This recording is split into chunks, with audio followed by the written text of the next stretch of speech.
The European Union is a unified trade and monetary body of 28 member countries that will drop to 27 when Brexit caused the UK to leave EU. The last EU member to join the European Union is Croatia on 1st July 2013, headquartered at Brussels, Belgium, symbol of EU.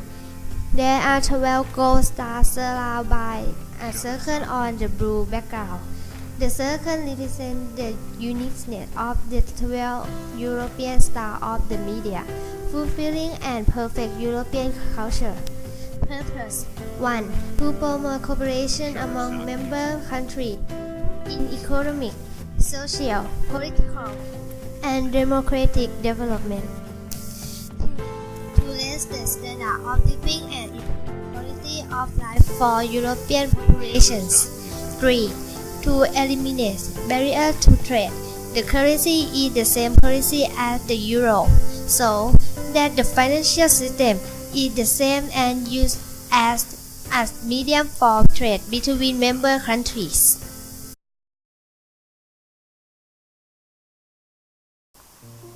First, regulations. A regulation is a binding legislative act. It must be applied in its entirety across the EU. Second, directives. A directive is a legislative act that sets out goals that all EU countries might achieve. However, it is up to the individual country to define their laws on how to reach these goals. Third, decisions. A decision is binding on those to whom it is addressed, like an EU country or an individual company, and is directly applicable. Fourth, recommendations. A recommendation is not binding. When the Commission issues recommendations, the EU country law authorities improve their use of video conferencing to help judicial service work better across borders. This did not have any legal consequences.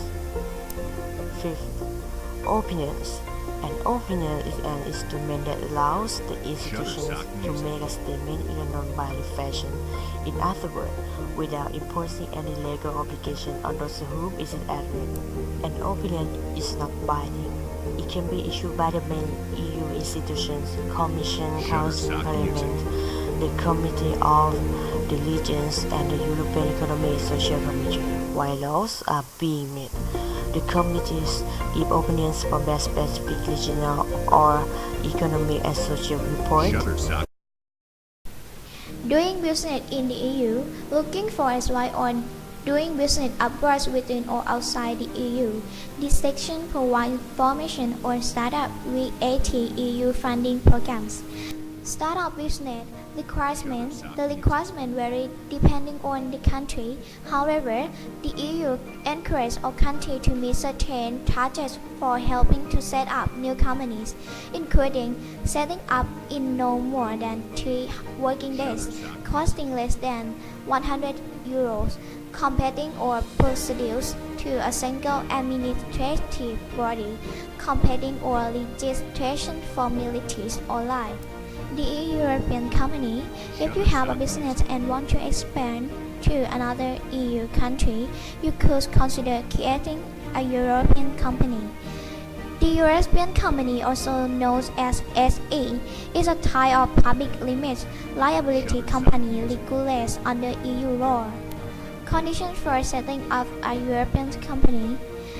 A European company has a legal personality as a public limited liability company. To establish a European company, you must have: first, your registered office and your head office must be in the same EU country. Second, a presence in other EU countries, or your company and other companies will need to be governed by the laws of at least 2 different EU countries. Third, a minimum subscribed capital of €120. Fourth, an agreement on employees' participation in the company's body and on how they will be consulted and informed. VAT rules and rates. The EU has standard rules on VAT, but this rule may be applied differently in each EU country. You must normally pay VAT on all goods and services, up to and including the sale to the final customer. This could also include each stage of production process, such as buying components, assembly, shipping, etc. For EU-based company, VAT is chargeable on most sales purchased within the EU. VAT is not charged on export to a country outside the EU. In this case, the VAT is paid in the country of import. You will need to provide evidence that the goods were exported to a country outside the EU. Brexit is the merger of the word Britain and exit, following the vote to leave the EU. The term has been widely used ever since the idea of the referendum was put forward. More than 30 million people voted in the June 2016 referendum with a turnout of 71.8%. Leave won by 52% to 48%. People now talk about soft and hard Brexit in reference to how close the UK will be to the EU post-separation. So what does it mean by hard Brexit? Favored by the entire EU, a hard Brexit arrangement would likely see the UK give up full access to the single market and full access to the customs union along with the EU. The arrangement would prioritize giving Britain full control over its border, making new trade deals and applying laws within its own territory. Initially, this would mean the UK would likely fall back on World Trade Organization or WTO rules for trade with its former EU partners. So, soft Brexit means this approach would leave the UK's relationship with the EU as close as possible to the existing arrangements and is preferred by many Remainers. The UK would no longer be a member of the EU and would not have a seat on the European Council, but would still keep free access to the European single market.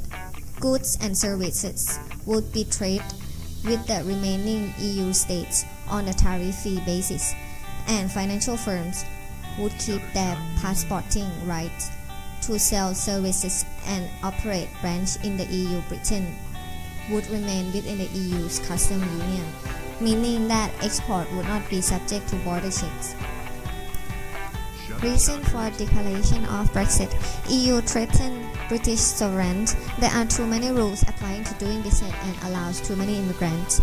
The UK could keep the money it currently sends to the EU. Therefore, the UK desired to make a stronger deals with other nations rather than with the EU only, and to have more control over its border, as exiting the EU would promote job generation to the UK. And also they want to promote British custom and tradition. And when will the UK leave the European Union? Theresa May, the Prime Minister of the United Kingdom, officially active Article 50 on March 29, 2017, after which there is a 2-year time limit set for negotiations to hammer out the details. The UK will therefore leave the EU by March 29, 2019. Although there is a 21st month transition period. The impact that will be caused for sure is Brexit, impact on economy, trading, and society. So let's start at what could happen is that UK GDP might be lower to 2.2% or higher to 1.6%. It is also effect on foreign direct investment, immigration, and economic regulation inside UK. And about 10% UK jobs are linked to EU, so it affects directly or indirectly. Second is on trading. So being in EU, UK can trade freely, which means EU helps UK businesses to grow and also create jobs. So leaving EU put all this at risk, and about 80% of SMEs said that EU market is very important to them to grow in the future, so they might suffer losses. The pound fell dramatically after the Brexit vote at the end of June. It then declined to the 3-year low against the euro following Theresa May's announcement that the UK would bring formal Brexit negotiation by the end of taking it fall from a pre-referendum rate over 1.3 euros to a low of 1.09 euros in October. And the last thing is the impact on society.